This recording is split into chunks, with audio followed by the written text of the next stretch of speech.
This is Vikes Now, the Saturday, March 26th edition, and the topic, as you will see on the screen, is the Kwesi Adofo-Mensah Honeymoon Rollercoaster. So I graduated from the University of Minnesota in 2007. I got 2 bachelor's degrees, one in political science, one in history, and I love history in general, history of everything, especially history of the Vikings. So I thought I would record this about the beginnings of Kwesi to the Vikings so we can have some analysis now. And then when things either go great or wonky in a few years, we can look back and say, what was it like in the beginning for anybody that might stumble across this? So I'm going to go through the initial part, the honeymoon, and how the roller coaster has evolved to now. So do you remember what the first domino was? It was the termination of Rick Spielman, which I didn't foresee coming, and I studied this stuff as much as anybody, and I really thought he was safe. I thought Zimmer would be the sacrificial lamb for the Enterprise, and then Spielman would go hire the next guy. Alas, I was incorrect, and the team moved on with a full-scale change at the top down for leadership. And the very first part of this, the Kwesi introduction, was whether or not he was going to be the general manager. Because if you'll recall, it was down to Ryan Poles, who went southward to the Bears, both in terms of reputation and geography. I digress. Or Kwesi. And full disclosure, if you read any of my writings on VikingsTerritory.com, I wanted Poles. And it's not because I knew too much about him. It came from one simple idea. On the last episode, I filibustered about how the Vikings haven't had a good pass protecting offensive line in about a decade. And so the idea that potentially an offensive lineman from college would, he went to Boston College, Ryan Poles, and he pass protected for Matt Ryan. I thought, if anybody can finally realize this, like you and me, about this pass protecting problem, it would be a guy who played the offensive line. So I thought, and the guy came from the Chiefs as well. You want to build like the Chiefs, don't you? So offensive line background, Chiefs on his resume, let's do Poles. Didn't get him. So they pivoted to Paul. I don't even know if Poles came back to Minneapolis for a second interview. I don't think so. So Kwesi was the guy. And you could tell immediately, because how bright he was, that people rejoiced. It was a new era. Everything about Kwesi was the anti-Zimmer mentality. The youth, the open-mindedness, the breath of fresh air. It was all a departure from what the last 2 years really felt like with Mike Zimmer when things tumbled. So there was the rejoice of something new. It was the anti-Spielman, the anti-Zimmer. This guy was young. He allegedly was an analytics guy. He was going to bring to fruition Minneapolis Moneyball.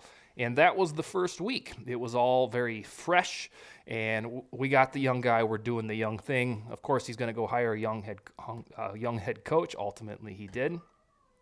But some turbulence hit, and this is where the roller coaster began, and it was for no fault of Kwesi's own.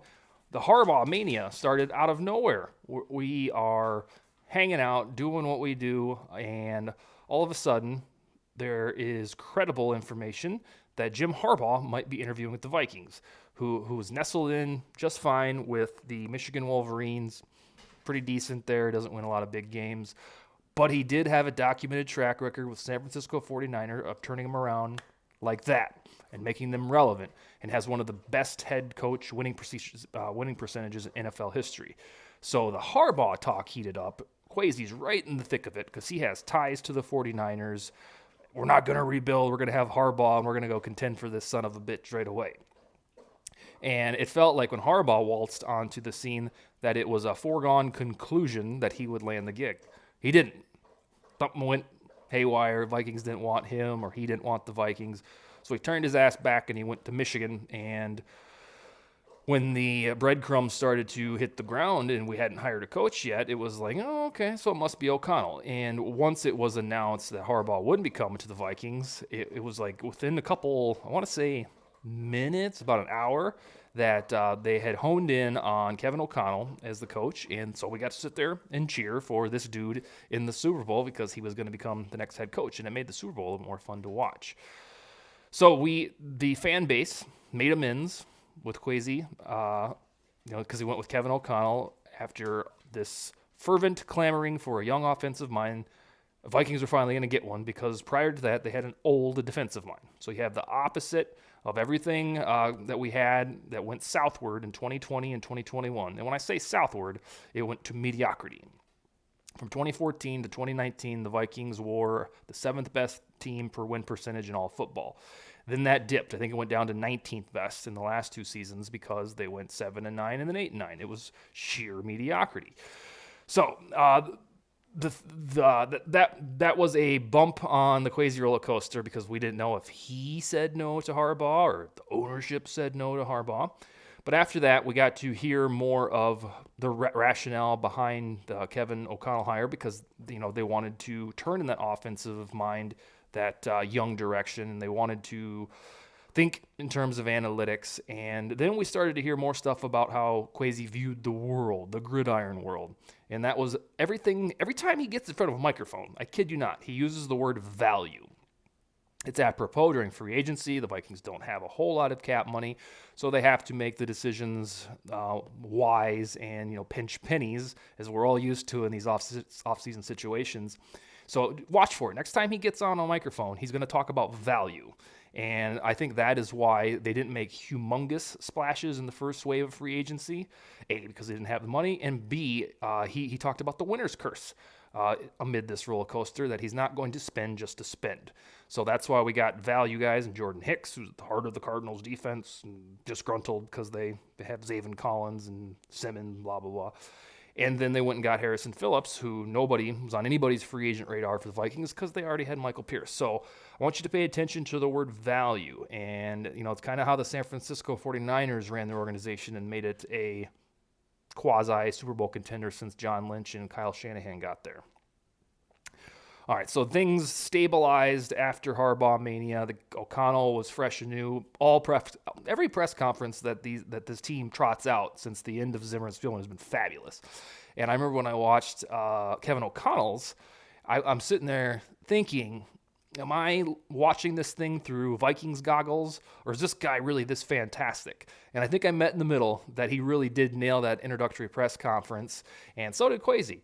And then Ed Donatel, remember his first words? It was the run through the wall type of stuff, how he doesn't fear anybody, and how this defense is going to set edges and do all this really cool stuff that we're excited for. So kudos to the Vikings for that. Every leader they have waltzed out in the last 2 months has been a breath of fresh air, and has been really motivational and collaborative as they want to be. But then the turmoil hit, the roller coaster went up or down, and you could feel it in your gut, the butterflies, because there was a serious appetite by some folks that because new football brains, new football eyes were coming in, they were going to be the guys that finally aligned with this fan sentiment that the quarterback was no good. So they were gonna put a pen to paper, watch the tape, and then for about the 20% of the fan base who doesn't think Kirk Cousins is any good, that group was going to be vindicated because there was going to be a trade. And then didn't happen. Instead, it's the opposite. They were up with Cousins for an extra year, so 2 years cumulative to the end of the 2023 season for $70 million guaranteed dollars. Cousins is paid $35 million. The very top of the crust of quarterbacks is now at $50 million. So Cousins nestles in there in about his 11th or 12th best stock, generally, statistically. And now when all these contracts for quarterbacks this offseason get sorted out, he's going to be about the 8th or 9th highest paid dude. But the turmoil hit because folks thought it was a no-brainer that Cousins would be jettisoned because they've had 2 underwhelming seasons. But the opposite happened. Kevin O'Connell evidently pals with Cousins. Maybe that's overblown. Maybe they're just coworkers. I'm not sure. But when Kwesi took the analytics brain to the evaluation and said, we can win with Cousins, it was a slap in the face to those that wanted to move on. But you're just going to have to adjust to it because it's going to be at least 1 year, probably 2 years of Vikings football with Cousins, which will put him at 6 seasons with the franchise. And that's almost unprecedented outside of Tommy Kramer, Fran Tarkenton, and almost Culpepper there before the 2005 injury. So everything got bumpy again. I think there was because it was so, blame had to go somewhere, right? If this new young guy who's exalted for intelligence comes in and says that, Cousins is staying, somebody must be pulling the strings. There's a puppet master somewhere. The Wilfs, all of a sudden, a twosome of ownership that is absolutely notorious for being hands-off, suddenly they're getting their fingers in it and they're saying Cousins is staying. That's the conspiracy now, that everything that the lack of Cousins trade is the Wilfs' fault. I don't buy it. You can probably tell it by the sarcasm in my voice. But that is the latest thing, that already Kwesi comes in here. He's handcuffed. He can't do what he wants. The ownership doesn't want to lose, so they're keeping Cousins. If you want to believe that, all the power to you. I haven't seen substantial evidence to, I haven't seen credible evidence to substantiate it. I think that Adofo-Mensah just looks at the analytics, which if you want to have a knock on Cousins, it's not a good idea to go look at the numbers, because that is his powerhouse. That is his strong suit, is by the numbers. It's when things get muddy with people's perception of quarterback wins and how that narrative dominates sports media, how a quarterback alone on a 53-man team sport is responsible for wins, like a tennis player. If you look at Cousins through that lens, as if he is the arbiter alone of football wins, then yeah, he's exactly average. But I don't think Adofo-Mensah looks at it that way, and there's more to football than quarterbacks going mano a mano. That's my opinion. I think that's probably Kwesi's opinion. Let's get to the kumbaya. We're winding down the roller coaster, at least to where it is on March 26th. There was substantial trepidation when Cousins was extended, because people were like, oh God, this is Spielman still there somewhere in the building, right? No, they're just going with Cousins again. However, we've had a kumbaya no less than 3 or 4 days ago, because Zadarius Smith was signed, and whenever a Green Bay Packer comes directly from that team to the purple and gold team, there is this enhanced enthusiasm of, like, we got you, or, oh yeah, look at this guy got suddenly super smart and he's coming to the Vikings. So the Zadarius Smith sign, I keep saying, fell out of the sky. It really did. There were some hints that because Mike Smith came here, Mike Pettin came here, that it was a rumored destination. But those in Minnesota sports, we live for those, just the rumors, because they rarely come to fruition. So I think the kumbaya is that the people that exhaled, that didn't want to rebuild, that are like, all right, cool, we're gonna win in this to win this. They're relieved, because, all right, now they're building out a roster. And then the folks that wanted to rebuild, that did not want to see a fifth installment of Kirk Cousins, the Zadarius move, I think, brought them around a little bit, because if you can have a substantial pass rush on a defense, and then you pair it with an offense that has the tools and the quarterback for it, yeah, maybe this Kwesi guy isn't so nuts. So I think the splash move, Zadarius Smith, brought some of the folks that were sour back to the table. I was on ESPN Radio in Sioux Falls on Friday, and the host, Jeff Turn, asked me about the enthusiasm of the fans after the Cousins extension and then now. And I run the Vikings Territory website, and I could tell you, based on traffic, the people that come to the website, there was a hangover. That when Cousins was extended, there was a noticeable dip in traffic. I think it was just because there are thousands of folks out there that were like, oh, more of the same. But as much as that, it didn't plummet. It was just kind of not where it should be during a free agency week. However, when Zadarius was signed, boom, they went right back up.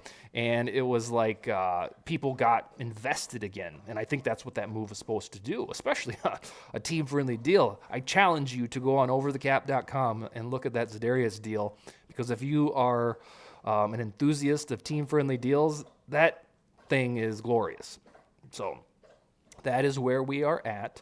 We went from Poles or Kwesi, then the rejoice that we finally got a young guy who's going to play Minneapolis Moneyball, then the absolute madness of Harbaugh potentially coming, and that being Kwesi's guy didn't turn out to be true.